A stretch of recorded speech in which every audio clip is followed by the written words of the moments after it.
Your claim is there were filings which said you spent campaign funds at a strip club, but they were incorrect filings. No, they didn't say that I spent the funds at a strip club. Or no, let's say they didn't say that I spent the funds on strippers. But it was spent at a strip club. Well, strip club they sell food at the strip club, don't they? So you've spent the money on food at a strip club. Is that more accurate? Did you know that though? Club. Did you know that? I know strip clubs have restaurants. Have you ever been to a strip club? One time. Did you like the food? No. You got to go to better strip clubs then. Okay. Have you ever spent campaign money at a strip club? Now this guy hasn't even spent campaign money on a strip club. What am I talking to this amateur for? Okay, it's about to get funnier. This guy gets into one mess after another. He's actually a Republican running for office. And the new mess he got into, he's gonna try to get out of by referring to his left testicle.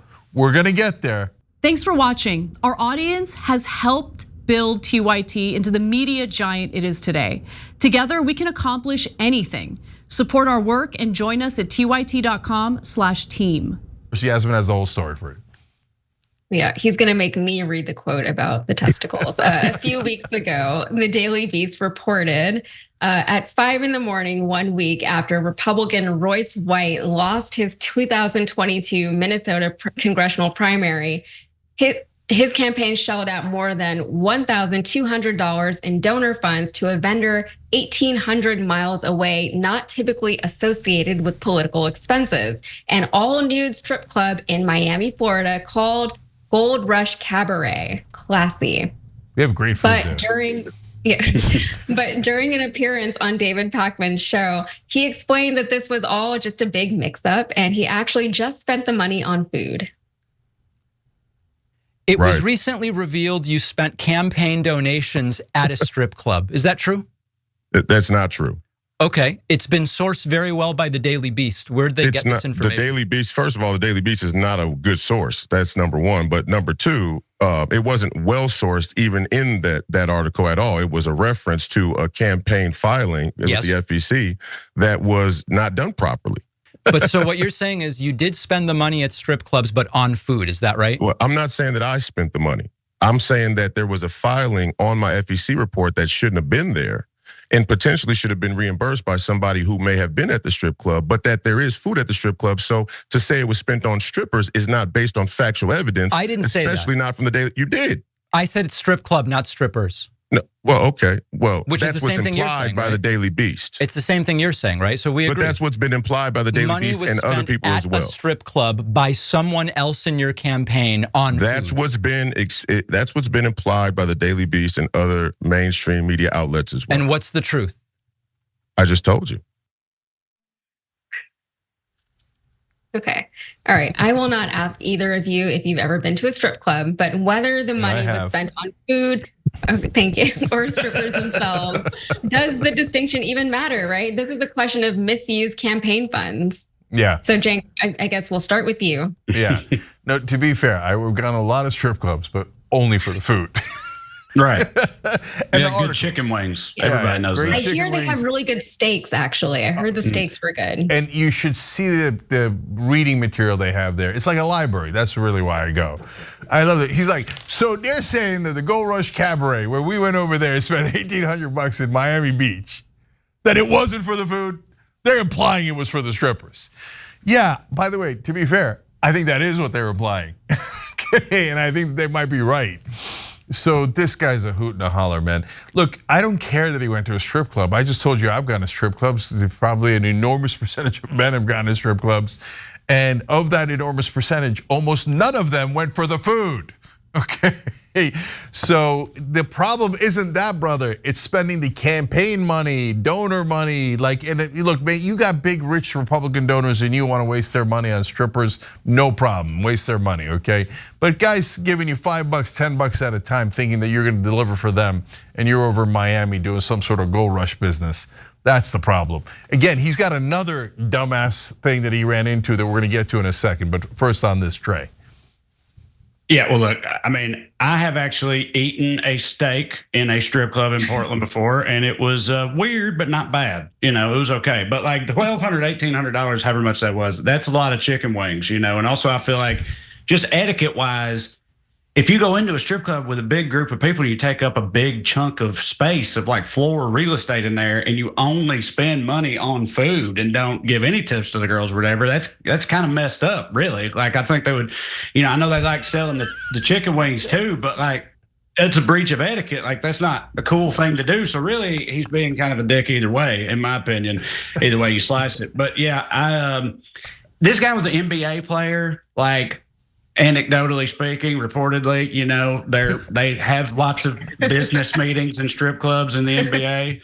And so, perhaps he picked it up culturally there. I don't know. Also, I'm sure that, politicians are no strangers to strip clubs either, strippers and blow and all that stuff, DC institutions. But yeah, it's the campaign money part of it. Like you said, people giving you money with expectation of some kind of legitimate use, and then you do this is not exactly cool. But also, I couldn't hardly parse what he was even what his argument was even supposed to be in that interview. He was like, he kept saying, it's like, no, I'm not saying that. I'm saying this. So you're saying this? No, you said that. I didn't say that. Who said? The whole thing was very confusing. So I wasn't that impressed by his response so far. Yeah, I got to jump in one more time. First of all, great interview by David Pakman. You should check out his show. Yeah, it had a who's on first kind of vibe to it, right? But Trey made such a great point. I wish I'd have thought of it. Imagine the guy in the back of the strip club or in the front of the strip club, not spending a dime on strippers, just gorging $1,800 of food. $1,800 of food at a strip club? Come on, man. Yeah. Come on, bounds of reason. And if you're listening to the podcast of the show, we showed a picture when he was playing in the NBA. He wrote in magic marker on his bald head, Alex Jones was right. You know who writes in magic marker on their bald head?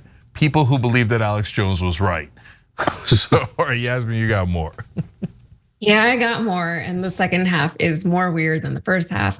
So Royce decided to make an even bigger fool of himself later this week. He tweeted this. It says, "Crime in Minneapolis, out of control. Come on now, refund the police."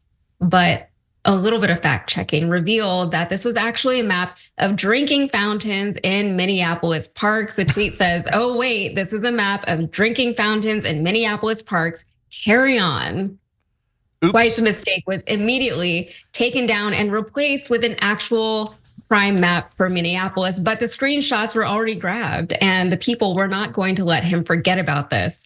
This tweet says, "Sorry, Royce," responded an account named Minneapolis Dad under White's new post. "You tweeted my map of Minneapolis drinking fountains. There's no escaping this."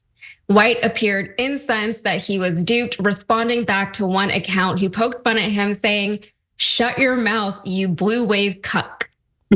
Can I say cuck? I just said it. Yeah. Of course, White's favorite publication, The Daily Beast, decided to run with the story, leading him to go off yet again.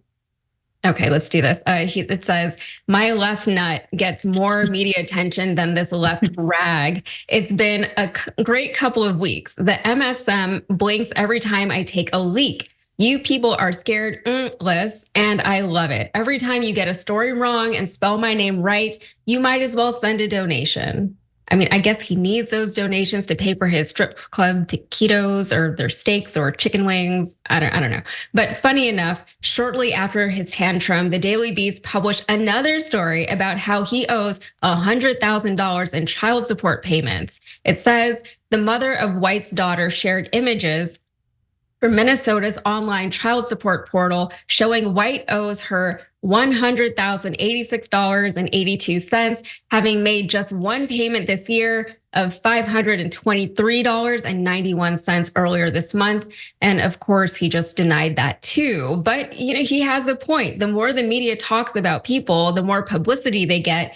even or maybe especially if the stories are unflattering, let's say, they become even more endeared to the MAGA right-wing crowd. It's like they see themselves as rebels or even underdogs. Trey, let's get your thoughts on this. What do you think? Yeah, I read a Mother Jones piece about this guy earlier today that I thought made a pretty compelling argument that the end game for him might be a little different than it seems because of what you just said. Like that, he's got his eyes on maybe a different prize, the sort of right-wing grifter prize. Having your elevating your voice, and he's got Steve Bannon as his mentor and all this, and so I'm sure he would love to win, but either way, it helps his presence. This type of controversy, it only benefits the people in the MAGA sphere, unfortunately, and it's just all about raising his profile. So I think he's not entirely wrong, when he said that there, and that also, I feel like that's a thing now, like people. They want to become, they want to be just a right-wing influencer or something because the grift is very strong over there. So, I think he might be playing that card too. Yeah, look, I was really looking forward to talking about Royce White's left testicle today. All week long, I wanted to talk about it so much more than the Daily Beast. And finally, we get our chance here. But I did do some math and realized that he spent $1,300 more eating at a strip club than he did in giving child payments to his ex-wife there. So that is rough. That was a big meal at the Gold Rush Cabaret. But he's also obsessed with water, talking about how the blue wave folks are cucks and he's going to take a leak, and of course, obviously the water fountains all over Minneapolis. He's all over that. Look at all these water fountains, okay? Jesus Christ, man, how's a man gonna get a meal or in a strip club around here with all these water fountains getting in the way? Look, Republicans, this isn't about Royce White. Royce White's an obvious clown to anyone who's paying attention, has an IQ in the double digits. Like, this is the most obvious thing in the world. So he won in a primary couple of times, and he's your candidate. Are you proud? You guys are proud of this? Okay, look, I don't mind irreverent. I don't care at all, man. He can talk about his left nut all day long. I don't. He can go to a strip club. I don't care. He can call people cucks. I don't care. I'm the guy who believes that, using that kind of language, it's totally fine. I don't give a goddamn about civility, right? But he's cuckoo for Cocoa Puffs, man. I do care when you take good people's money and spend it at a strip club, whether it's for steak or perhaps other kinds of meat.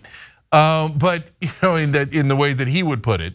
But I mean, you're voting for literal lunatics here, guys. It's embarrassing. Yeah, well, he definitely has that politician speak pretty down pat. It's like what Trey, like that interview was hard to follow, and it was such a simple thing that he was being asked, and it was like, by the end of it, I don't even care, like just whatever, just stop talking about it. We know what you're trying to say. It's not working, but he's going to keep on his path, just like a politician. Say a whole lot of absolutely nothing. So maybe in that sense, he's really found his niche. He went from the NBA into politics, and these are his people, especially on the Republican side. I can't let go of the food thing. I think I'm less likely to vote for someone that spent $1,800 at food at a strip club rather than $1,800 on strippers at a strip club. I think your judgment is worse if you're spending that kind of money on food. Like his favorite restaurant is a strip club. That's weird. It's not normal. But to be fair, that is Republican family values.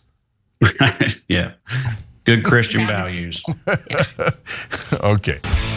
Thanks for watching the video, guys. We also love it if you hit the join button below because that makes you a member, and members allow us to be independent, honest. We can be as progressive as we want, no corporate media influence, and that's all because of you guys. We love doing the show with our members. Hit the join button, become one of the Young Turks.